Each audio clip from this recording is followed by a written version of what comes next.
প্রিয় দর্শক, কি অবস্থা? আমি ফুল ভাই বাফের হোটেল খাই। আবারও অনেকদিন পরে আয় পড়লাম চাঁদপুরের পর্বত 2 লইয়া। প্রতিবারই অনেকদিন পরে পরে ভিডিও সাইরা কই যে আমি আবার রেগুলার হমু, এইডামু হেডামু। এইবার আর ইমন বাউতাবাজি কথাবার্তা কইতাম না, কারণ যেই কথা রাখতারি না হেডা কমু গেল লিগা। তো যাই হোক, চাঁদপুরের পর্ব 1-এর ভিত্তে আপনারা দেখছিলেন কোন এক রাইতে ভিডিও শেষ করে দিছিলাম। তো সেই রাইতের পরের দিন সকালের ভিডিওই এইটা। অনেকদিন পরে হের লেগা ভুল্লা যাইতে পারেন, একটু মনে করাই দেই। পর্ব 1-এর ভিত্তে আমরা খাসির গোস কিনে আনছিলাম, কিন্তু হেডি রান্না বাড়া কইরা খাই নাই।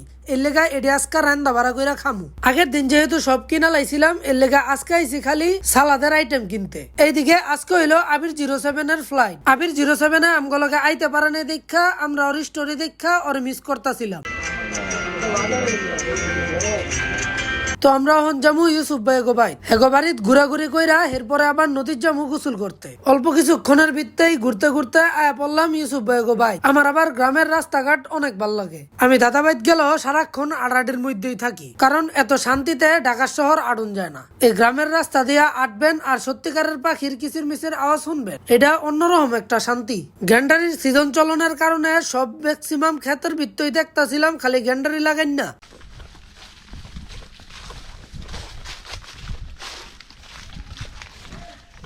ইউসুফ ভাইগো বাড়িতে মনটা আরো ভালো হয়ে গেল। হেগো বাড়িটা অনেক সুন্দর জায়গা, সুন্দর একটা পরিবেশে অবস্থিত। আবার পরে কইলো লন ডাব খাই। আমগো ভিত্তে রনিয়ে ডাব গাছও উঠতে পারে, এর লেগে কামটা আরো সোজা হয়ে গেল। রনিয়ে মই লইয়া দুরুম দারুম ডাব গাছ ওঠা শুরু করে দিল।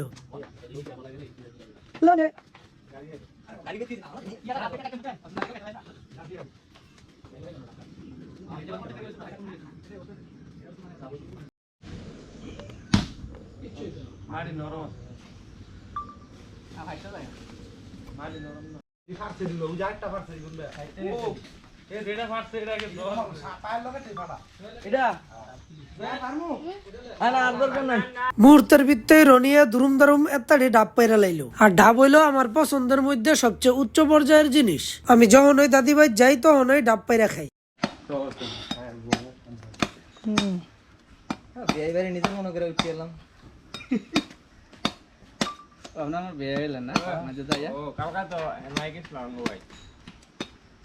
আগে ঘরের সামনে একটা ছিল, বিল্ডিংটা করছো না।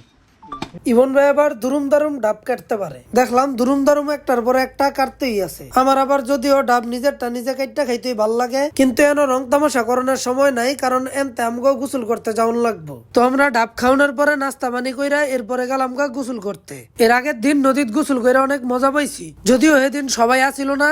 এর লেগে আজকা যেহেতু সবাই আছে, চিন্তা করছি আজকাও নদীত গোসল করবো। নদীর পাড়া এত অবাক হয়ে গেলাম যে কোন জায়গাতে আইছি। এত সুন্দর কে সুন্দর, তো খালি সুন্দর হই না, যেন তেন সুন্দর। আমরা আইতেই দেখলাম এত মানুষ গোসল করতেছে, হেরা আবার যাইতেছে ওগা। চিন্তা করলাম মানুষ গিলি মোটামুটি গেলা গা, এরপরেই আমরা নামবো। নদীর এনো একটা আবার গাটলাও আছে, এই গাটলাতেই মানুষ আয়া গোসল করে। তো আমরাও চিন্তা করছি গাটলার অনুযায়ী এই থামবো।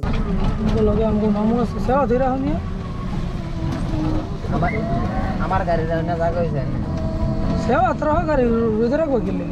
ঘাটায়া দেখলাম সবাই ডইলা মাইজা গোসল কইরা লাইতাছে। আমরা চিন্তা করলাম পরিবেশটা আগে বুঝা লই, মানুষ গিলি যদি কমে তাহলে সবাই এক লগে নাইমা গোসল করতে মজা পামু। বড় বড় লঞ্চ চাইলেই সবাই লাফায়া পানিত নামে, কারণ বড় বড় লঞ্চ যাওয়ার পরেই বড় বড় ঢেউ আয়ে আর ঢেউ গিলি উপভোগ করন যায়। এদিকে আপনার বাইরে দেখলাম পকেটও আড্ডা একলা আনমনে কি জানি ভাবতাছে। আমি আবার এক পাও পানিত নাইমা হেরে সমবেদনা দিলাম যে তুমি একা নও, আমরা আছি পাশে। উপরে সূর্যি মামা হাসে। ইমন রোহিত বাইরে ভাই মনে করেন যে চান্দি চুন্দি গরম করে লাইতাছিল যেই পর্যন্ত পানিত না নামছি। ওই দেখেন আরেকটা লঞ্চ আয়া পড়ছে, মনে করেন যে ঢেউয়ের চোটে আর থাউন যাইতাছে না।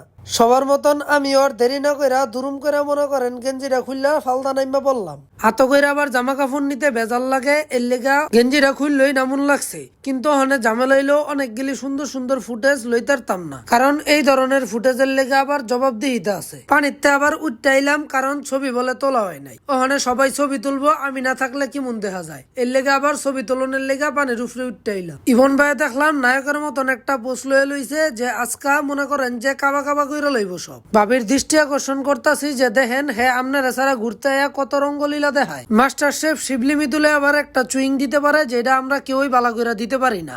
এই দেখেন এটাই হলো গিয়ে একটা চুইং। পেটটা আগে পরনে এবারের চুইংটা তেমন একটা সুন্দর হয় নাই। জীবনের প্রথম শিবলি মিতুলের আব্বাজান মানে আমার মামার কাছে চুইং হিকতে গিয়া কক্সবাজার বালু খাইছিলাম। এরপরতে আজও পর্যন্ত আমি এই চুইং রে ডরাই। যদিও মিতুলের লগে মুস্কুনিত গোসল করতে গেলে ওই চুইং মুইং দিতে কয়, কিন্তু আমি একবারও ভালো মতন দিতে পারি না। এইদিকে আবার নায়ক গো ফটো সেশন চলতেছে। অলরেডি আমার 2 বর্তন গোসল শেষ, কিন্তু হেরা হন পর্যন্ত নামতেই পারলো না। একজনের পর একজন ছবি তুলতে হেরা বেতৃষ্ণা হয়ে যাইতাছে গা। চিন্তা করলাম সবাই যেহেতু ছবি ভিডিওর ভিত্তেই মগ্ন, তাহলে ইন্ট্রোলনের লেগা একটা সবাই লইয়া ভিডিও বানাই লাই। ভিডিওর পরে আবার চুইং খেলা শুরু হইলো।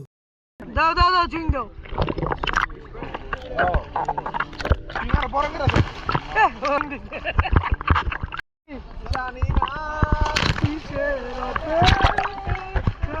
একটার পর একটা বড় বড় লঞ্চ ডাউনের কারণে একটু পরে ঢেউ হইতাছিল।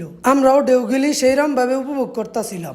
এরপর আবার আপনার বাইরের বাক্সটা চাইরা কতক্ষণ এক লগে সবাই মিলে চিল করলাম, কারণ অনেকক্ষণ ধরে গোসল করতেছি, হরান হয়ে গেছিলাম গা। দীর্ঘক্ষণ গোসল করানোর পরে বাড়ির উদ্দেশ্যে রওনা দিলাম, কারণ আজকে আবার আমগো বিরিয়ানি রান্ধন লাগবো। স্কুলের রান্দা যাওয়ানোর সময় স্মৃতিচারণ করতেছিলাম, কারণ এর আগে যখন আইছি বন্ধু শাহাদাতে এই স্কুলের সাংস্কৃতিক অনুষ্ঠান না দেখা যাইতই না। তো যাই হোক, সবাই বাইতে রেস্ট লইলাম। এরপরে হালকা পাতলা গুইরা সন্ধ্যা হয়ে গেল গা। আরো হনইব আমগো মাস্টার শেফ শিবলি মিতুলের খেলা। আমগো শিবলি মিতুলের একটাই কথা যে আমি রানমু ঠিক আছে, কিন্তু কেউ না কেউ আমার লগে থাকতেই হইব। তোরা আমার রানতে বহায়া সবাই মিলা রঙ্গলীলা করবি, হেডে হইতো না। এই যে আমগো উপকরণ সব রেডি, ও হনইল গিয়া আগুন ধরানোর পালা। গ্রামে আগুন ধরানোর সর্বোত্তম উপকারী হইল গিয়া পাটখড়ি।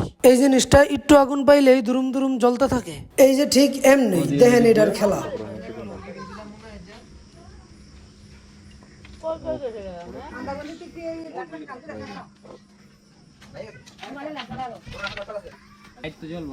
ফোনে আয়ে ক্লিয়ার আয়ে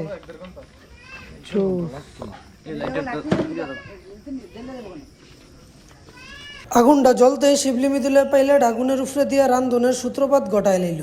আমি আবার শিবলি মিতুলের রান্ধনের সময় অলগই থাকি। ওই বিভিন্ন উপকরণ যে সুম দেয় হে সুম আমার এটি দেখতে ভালোই লাগে। সবচেয়ে বড় কথা হইলো এটি ভিডিও করতে আরো বেশি ভালো লাগে।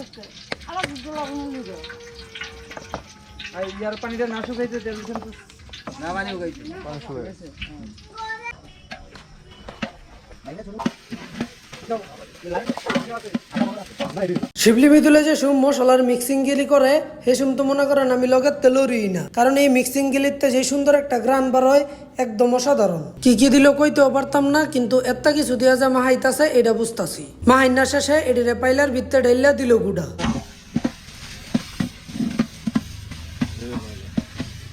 এরপরে এনো মাংস দিয়া লাড়তে দিয়ে দিল এনো আবার টক দই। এই টক দইটা অনেক মজা, এর লেগে আমরা হুদাও একটু খাইলাম। এরপরে আরো যা লাগে কতক্ষণ দিয়া এরপরে আরো কতক্ষণ গুড়টা থুয়ে দেওয়া নইল। মাংসটা ওইসেনি এটা চাইখা দেওয়ানোর লেগা মাংসটা উড়ান হইল। সবাই মাংস চাকবো আর আমি লগে থেকে চাকতাম না, এটা তো ওইতুই না। এর লেগা আবেগের বসে হাতের ভিত্তে গরম জিনিসটা লই ওই বেঙ্গাল লাইন ফালাইতে থাকলাম।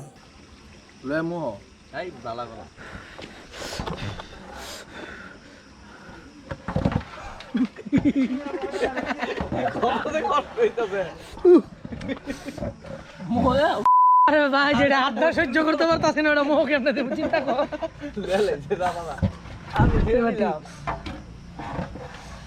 কষ্ট করে খাওয়ার ভিতরে মজা আছে। এরপরে আম দাউন হইলো আর আমরা সবাই মিলা গদগদ কইরা আমডি খাইলাম। আমডি খাইয়া এক দিকটা ভালোই হয়েছে, মনে করেন যে জিবলাটা পুরা যেতে লইছিল সেটা ঠিক হয়েছে।